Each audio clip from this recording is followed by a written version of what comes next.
السلام علیکم فرینڈز، امید ہے آپ سب خیریت سے ہوں گے. آپ سب کی دعا سے میں بھی خیریت سے ہوں. تو آج ہم بنا رہے ہیں نمکین گوشت. بقرعید آ رہی ہے تو بقرعید پہ تو نمکین گوشت مسٹ ہے. موسم کے اعتبار سے بھی گرمی ہے تو بہت تلا تلا کھانے سے پرہیز کیجیے اور یہ ڈش بنا لیجیے. سب سے پہلے اس میں ہم نے ڈال دیا ہے 1.5 kg میں نے اس میں گوشت لیا ہے. آپ مٹن بھی لے سکتے ہیں، بیف بھی لے سکتے ہیں، جو آپ کو پسند ہو آپ نے وہ لے لینا ہے. تو اس سے اندر آپ نے شامل کرنا ہے ادرک لہسن کا پیسٹ اور کھڑے مسالے. ہم اس کے اندر بھی شامل کریں گے. اچھا، اس کو نا ہم نے گوشت تو ڈالنا ہے اس میں، نہ ہم نے آئل ڈالنا ہے، کوئی بھی چیز نہیں ڈالنی ہے ہم نے اس میں. تو اب ہم سب سے پہلے اس میں ایڈ کر رہے ہیں ادرک لہسن. ادرک لہسن اس میں تھوڑا سا تقریباً 3 ٹیبل اسپون کے برابر ادرک لہسن جا رہا ہے.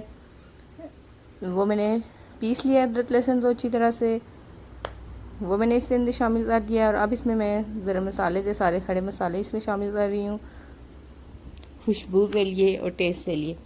اچھا جی، پھر اس میں نے 1 ٹیبل اسپون نمک شامل کر دیا ہے. آپ اپنے ٹیسٹ کے مطابق بھی کر سکتے ہیں.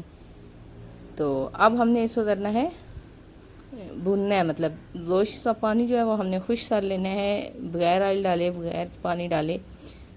دیکھیں اب اس طرح کلر آہستہ آہستہ وائٹ ہونا شروع ہو جائے گا اور ساتھ میں یہ ہوتا ہے ادرک لہسن کا ٹیسٹ بھی اس میں چلا جائے گا اور مسالے بھی سارے اچھی طرح سے مکس ہو جائیں گے. دیکھیے اب ہمارا گوشت جو ہے وہ تھوڑا تھوڑا سا وائٹ ہونا شروع ہو گیا ہے. تقریباً اب ہمارا گوشت جو ہے وہ اچھی طرح سے وائٹ ہو گیا ہے.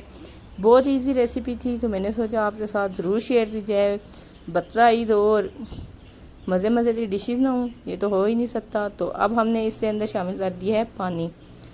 پانی آپ نے اتنا شامل کرنا ہے کہ آپ کا گوشت جو ہے وہ ایزیلی گل جائے اور تھوڑی بہت یخنی جو ہے وہ اس میں رہ جائے. اچھا جی، میرا 1.5 kg جو تھا وہ گوشت تھا تو اس کے اندر میں نے تقریباً 1 kg کے برابر پانی شامل کیا اور اب میں نے پریشر کوکر میں اس کو رکھ دیا ہے. تقریباً اسے میں نے 15 منٹ لے رکھا ہے. تو اب دوسری سائڈ پہ میں نے ایسا کیا ہے کہ ایک پین میں پانی لیا ہے اور پانی کے اندر میں نے 4 بڑی پیاز بڑی بڑی کاٹ کے اس کے اندر ڈال دیے. اب ہم نے کرنا ہے پیاز کو بوائل کرنا ہے.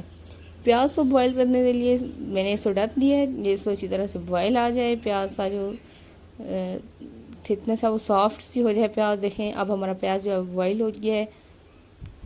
اب ہم نے اس کو سٹین کر لیا ہے. سٹین کرنے کے بعد اس کو ڈالنا ہے بلینڈر جار میں اور اس سے اندر شامل کرنی ہے ہری مرچیں. ہری مرچیں آپ اپنے ٹیسٹ کے مطابق شامل کر سکتے ہیں. بلینڈ کرنے کے بعد آئل ڈالیں اور آئل کے اندر یہ والا پیسٹ شامل کر دیں. آپ پیسٹ کو شامل کرنے کے بعد اب آپ نے اس پیسٹ کو فرائی کرنا ہے. جو پیاز جو ہے وہ بوائل ہوئی ہے تو اب پیاز کو ہم نے کرنا ہے فرائی. تھوڑی سی جب یہ مطلب ہو جائے، اس کا کلر تو وائٹ ہی رہے گا، تھوڑی سی یہ فرائی ہو جائے، اس کا پانی خشک ہو جائے تو پھر اس کے اندر یخنی اور گوشت جو آپ نے بوائل کر کے رکھ لیا تھا وہ دونوں ایڈ کر دینے. اور اب آپ نے یخنی کو ہاف ہونے تک پکانا ہے. اچھا، آپ نے گوشت کو 80% تک ڈن کر لینا ہے. اور اب آپ نے کرنا ہے کہ اس کو آپ نے لا دینا ہے تھوڑی دیر دم، جیسے بوائل آ جائے اور یہ اچھی طرح سے پک جائے. اب دیکھیں ہماری یخنی کم ہونے شروع ہو گئی ہے. تقریباً ہاف جب یخنی رہ جائے گی تو پھر ہم نے اس کے اندر ایڈ کرنی ہے بلیک پیپر. بلیک پیپر جو ہے میں نے ½ ٹی اسپون ایڈ کی ہیں. آپ اپنے ٹیسٹ کے مطابق بھی ایڈ کر سکتے ہیں. اور اب سب سے اینڈ پہ اس میں جائے گا دہی. دہی میں نے ½ kg یوز کیا ہے.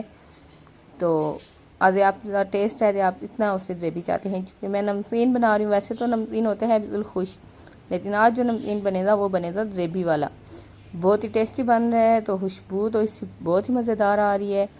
اور دیکھیں یہ اب ہو گیا ہے ہمارا جو نمکین کا سالن ہے وہ تیار ہونے کے قریب جا رہا ہے. بالکل اس میں آئل اوپر آنا شروع ہو گیا ہے.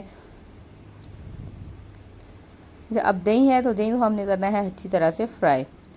جب دہی سے یہ اچھی طرح سے فرائی ہو جائے گا، آئل سارا اس ساتھ سیپریٹ ہو جائے گا، اوپر آ جائے گا، تو پھر ہمارا سالن ہوگا تیار. اس لیے میں نے اس آنچ آہستہ دار سے دم پہ لگا دیا ہے تھوڑی دیر، آئل اس کا اوپر آ جائے اور دہی جو ہے وہ فرائی ہو جائے. یہ دیکھیں تقریباً ہمارا آئل جو ہے وہ اسے اوپر آنا شروع ہو گیا ہے. تو بس اب ہماری ہانڈی ہو گئی ہے تیار. آپ اس کو پلیٹ میں کھا لیں اور اتنے سارے منٹوں میں بن جاتی ہے. عید والے دن آتے ہی بہت کام ہوتے ہیں تو یہ والی ہانڈی بنا لی جائے تو کیا ہی بات ہے، جلدی بھی بن جاتی ہے. امید ہے آپ کو ریسیپی پسند آئی ہوگی. ریسیپی پسند آئے تو ویڈیو کو لائک لازمی کیجیے.